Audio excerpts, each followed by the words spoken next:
गोंदिया जिल्ह्यात महाराष्ट्र सरकारचे माजी सामाजिक न्यायमंत्री तथा राष्ट्रवादी काँग्रेस पार्टी अजित पवार गटाचे विद्यमान आमदार इंजिनियर राजकुमार बडोले यांच्या नेतृत्वाखाली अनुसूचित जातीच्या उपवर्गीकरणाला विरोध करण्यासाठी एक दिवसीय धरणे आंदोलन गोंदिया येथे डॉक्टर बाबासाहेब आंबेडकर चौकामध्ये करण्यात आलं। यामध्ये न्यायमूर्ती अनिल बदर यांचा अहवाल सार्वजनिक करण्यात यावा, उपवर्गीकरणाला विरोध अशा भूमिका मांडत 2027च्या जनगणनेच्या अहवालात जोपर्यंत येत नाही तोपर्यंत या आयोगाला स्थगिती द्यावी अशा विविध मागण्यांसाठी अनुसूचित जमातीच्या सर्वधर्मीय धरणे आंदोलन गोंदिया येथे पार पडले। विशेष म्हणजे या धरणे आंदोलनात महाराष्ट्र सरकारमध्ये सहभागी असलेले सहकारी पक्षाचे राष्ट्रवादी आमदार इंजिनियर राजकुमार बडोले, भाजपचे आमदार विनोद अग्रवाल यांनी सहभाग नोंदवला। सरकारचे हा निर्णय मागे घ्यावा अशी भूमिका त्यांनी ठामपणे मांडली आहे। या मागणीसाठी आणि मुळातच अनुसूचित जातीचं उपवर्गीकरण करणे हेच योग्य नाही आहे। त्यासाठी संसदेमध्ये कायदा करावा आणि हा उपवर्गीकरण जे सर्वोच्च न्यायालयाने 1 ऑगस्ट 2024 ला केलेलं आहे ते रद्द करावा। यासाठी या ठिकाणी गोंदियामध्ये आज हा आंदोलन सर्व पक्षाच्या वतीनं, सर्व जातीच्या वतीनं या ठिकाणी करण्यात आलेला आहे आणि सगळ्यांची मागणी आहे की अनंत बदर समितीचा जो अहवाल सरकारला मिळाला आहे तो अहवाल लोकांच्या पुढे आणू नये आणि हा अहवाल शासनानं लोकांच्या पुढे एक तर सार्वजनिक करावा, तो लागू करू नये, यासाठी ही मागणी करण्यात आली। संपूर्ण महाराष्ट्रामध्ये आजच्या घडीला सगळ्या जिल्ह्यांमध्ये हे आंदोलन होत आहे। संपूर्ण जिल्ह्यामध्ये नागपूरमध्ये होत आहे, औरंगाबादला होत आहे, मुंबईमध्ये होत आहे आणि सगळ्या पक्षाच्या लोकांनी आता बैठका घेणं सुरू केलेलं आहे। या ठिकाणी सुदैवाची बाबमध्ये अनुसूचित जातीच्या सगळ्या जातीची लोक आता या ठिकाणी एकत्रित येत आहेत।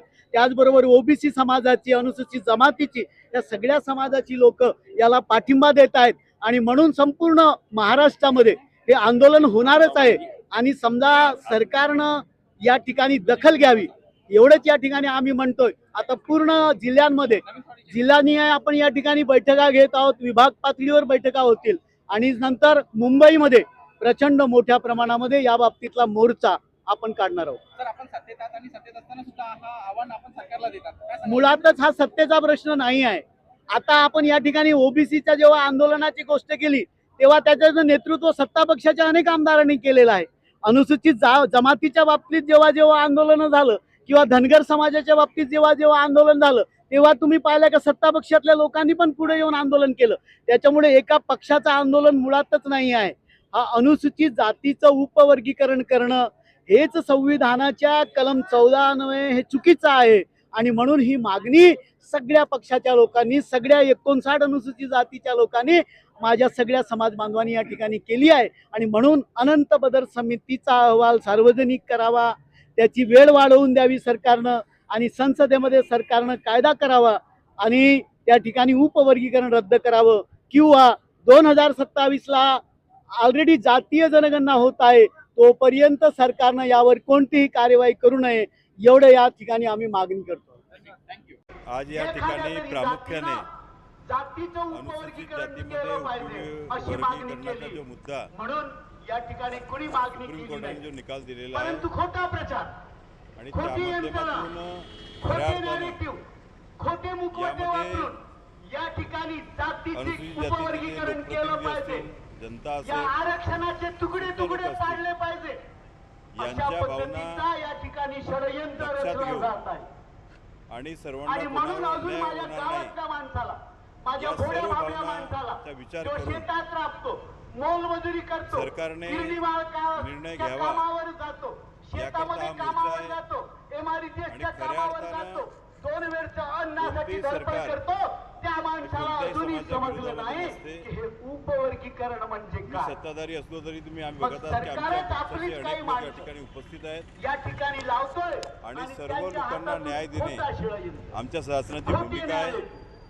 मी तुम्हाला निश्चितपणे सांगतो की देवेंद्रजी फडणवीस साहेब हे राज्याचे मुख्यमंत्री आहेत, ते फार प्रगल्भ व्यक्तिमत्व आहेत आणि ते कोणत्याही निर्णय घेताना एखाद्या समाजावर अन्याय होईल किंवा जनताच्या भावना दुखावल्या जातील असा कोणताही केंद्र निर्णय सरकारनं घेणार नाही. बाबासाहेबांच्या काळामधला आतापर्यंत जो आरक्षणाच्या संदर्भामध्ये अनुसूचित जाती एकत्रित महाराष्ट्रामध्ये नाहीये. अनेक आंदोलन झाले. 1910 मध्ये त्या जनगणना सर्वांना झाली, 10-11 मध्ये. यशस्वीपणे सांभाळण्याचे त्याच्यानंतर काम 1931 मध्ये देवेंद्र फडणवीस जनगणना साहेबांनी झाली. केलेलं आणि आहे. त्या आणि हा जनगणनेमध्ये मुद्दा सुद्धा अनुसूचित निश्चितपणे जातीचा ते योग्य वर्ग पद्धतीने तयार करण्यात आला. हाताळतील आणि जी जनतेची अनुसूचित भावना आहे जातीचा वर्ग त्यांचा पूर्ण बाबासाहेबांनी सन्मान केला नाही. आमच्या शासन राखेल एक असा मला लक्षात पूर्ण विश्वास घ्यायचं. आहे.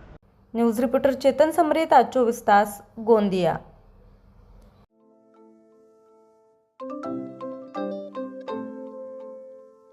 नवनवीन आणि ताज्या घडामोडींसाठी आज 24 तास सबस्क्राईब करा. त्याचबरोबर बेल आयकॉनवर क्लिक करा आणि मिळवा आमच्या बातम्यांच्या नोटिफिकेशन्स. तसेच आज 24 तासची प्रत्येक बातमी आपल्याला कशी वाटली हे कळवा. लाईक करून, कमेंट करून आणि आमच्या बातम्या शेअर सुद्धा करा.